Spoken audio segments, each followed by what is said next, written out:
So today we're going to demonstrate how to use a ceiling lift. And before we actually go into the demonstration of the lift, I will just explain that the ceiling lift we have in our labs here at Algonquin is called a Waverly Glen Transactive Ceiling Lift. And it's a little bit different and a little bit outdated from what you might see in the clinical setting. Some other companies that make ceiling lifts are Arjo Huntley, and Prism is another manufacturer of ceiling lifts. In terms of this particular ceiling lift, and most of them, the advantage is that it's always available. So if you need to use that with your client and there is a ceiling lift in the room above where the client is, the ceiling lift is always there. And when it is pulled over to the docking station as it is right now, it is constantly being charged. So it's available and it's always in charge. In terms of the weight component for lifting clients, most lifts are anywhere from 450 to 650 pounds can be used with a patient of that size. However, again, as per the basic information about mechanical lift video, please refer to that and refer to the agency policy in terms of whether or not that client can be hoisted in this particular lift. So first we're going to start by placing the sling, and most mechanical lifts come with slings of varying sizes. And the difference between the slings in terms of which size are the loops used on the edge of the sling. So the lighter weight patient would be the one closest to the base of the sling, medium sized and larger, and this would all be included in your protocol. Okay, so first we're going to, hello Carmen. Hello. I'm Judy and I'm your nurse today, and this is Tracy. And again, this positioning of the sling can be done by one nurse alone as long as the client is able to work cooperatively in terms of placing the sling appropriately. But for the sake of this video, Tracy and I are going to show you how to log roll your client to place the sling. Okay, so to prepare to put the sling underneath Carmen to transfer her in the ceiling lift, we need to first place the sling underneath her. And so what's important to note is that the one side of the sling has the loop on the back, which will need to actually be against the surface of the bed, not the client. So it's best to fold it inside out. So what I'll first get is for Carmen to log roll, and Carmen is able to work with us, but it's important to note that when we do turn her, that her hands are actually folded on her chest so that she doesn't lie on them. So when placing the sling, it's important to fold the bottom part of the sling and place it just above the coccyx of the client. It's folded directly in half. And to ensure that we have it right underneath our client, we can actually take this top part and put it over the client so that the loops are landmarking the head, the shoulders, and the hips of the client. Okay? Now we're just going to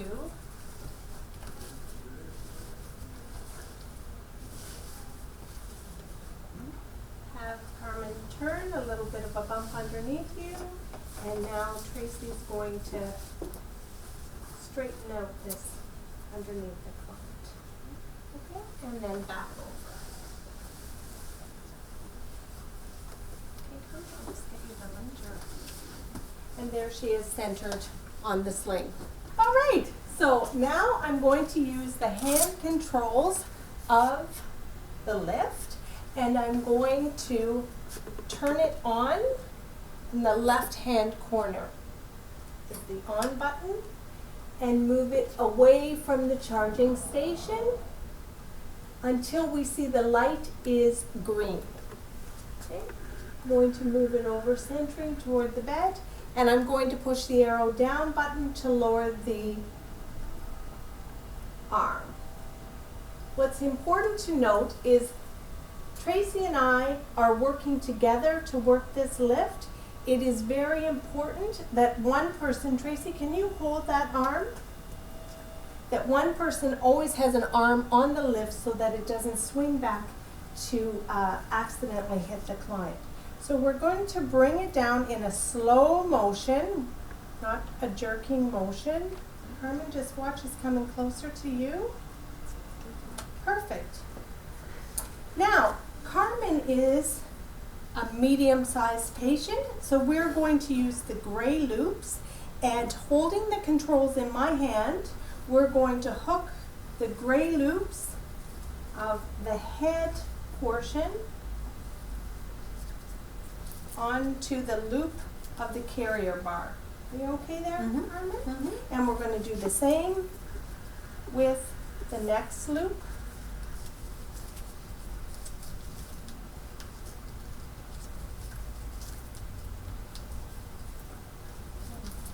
Okay, and then the same with the next loop as well.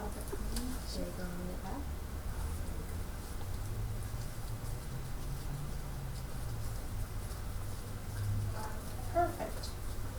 Okay, so we always keep one hand on here so that it doesn't swing back to hit Carmen. So now, Carmen, if you don't mind just keeping your hands there as well, what we're going to do is we're going to demonstrate 3 different ways that we can secure the leg, the bottom portion of the sling around Carmen. The first way is if Carmen actually wanted to have her legs wide open. So for example, if we were lifting Carmen up off the bed onto and wanting to put her onto a commode chair, for example, where her legs would need to be open. Just gonna come on your leg, Carmen.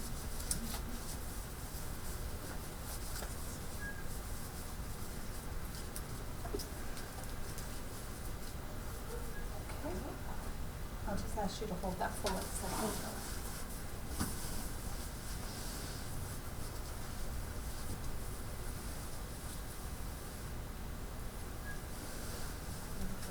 There you go, bit of a tuck. Okay, so that's the first way, and Carmen, just bear with me for 1 second. Normally, we would not do this, but for the sake of this video, I'm just gonna raise Carmen slightly so that you can see how her legs would be separated. Okay, Carmen? On 3, we're gonna go up, just slightly above the bed. 1, 2, 3.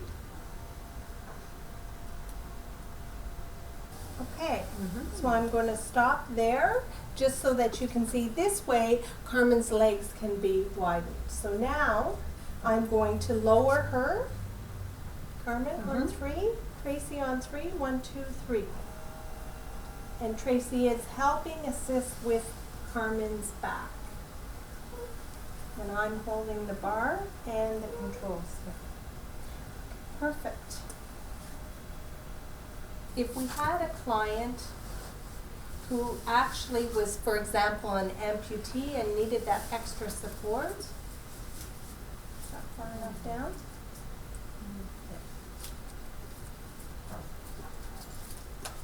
Okay. In this situation, there we go.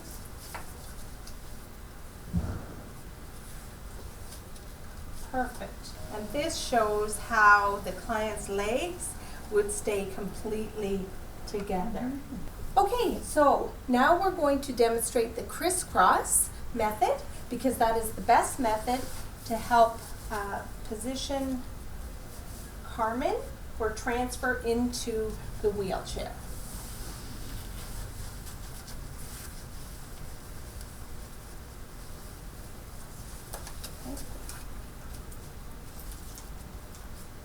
Okay, and what's important to know before we actually move the client is that her head is well supported by the sling. Otherwise, her head will swing back like that. So Tracy's going to demonstrate how we can put Carmen's head into the sling.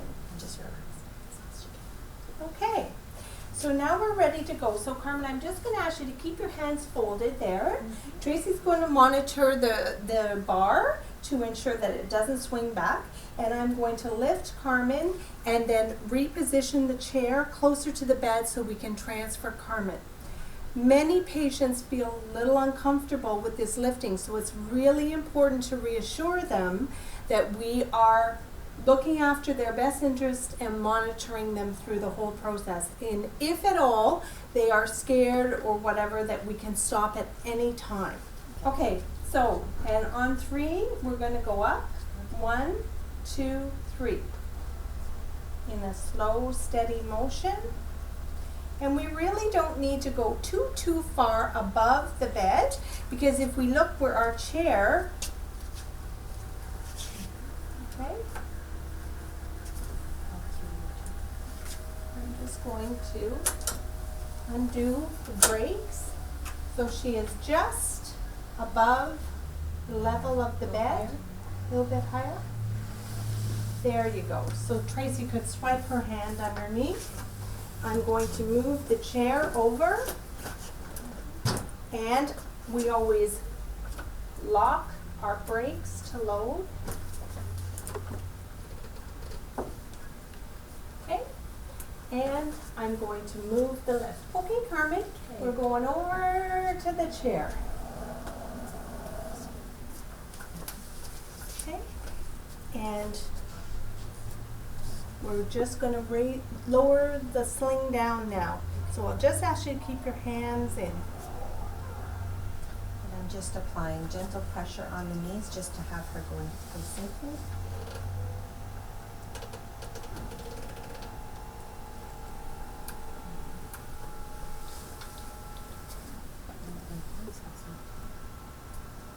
There, so now the lift is lowered enough that the loops can be removed.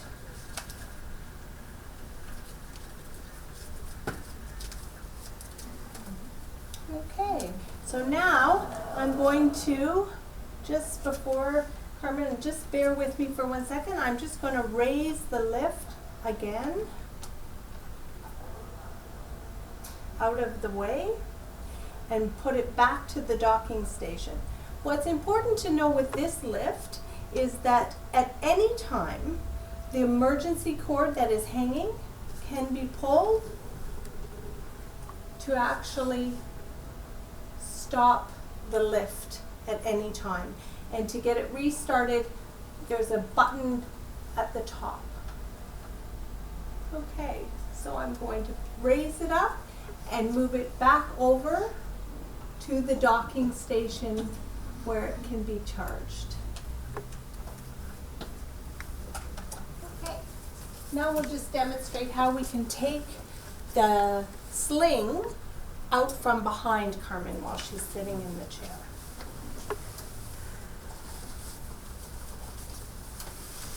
Okay, so, and Carmen, we'll just get you to lean forward.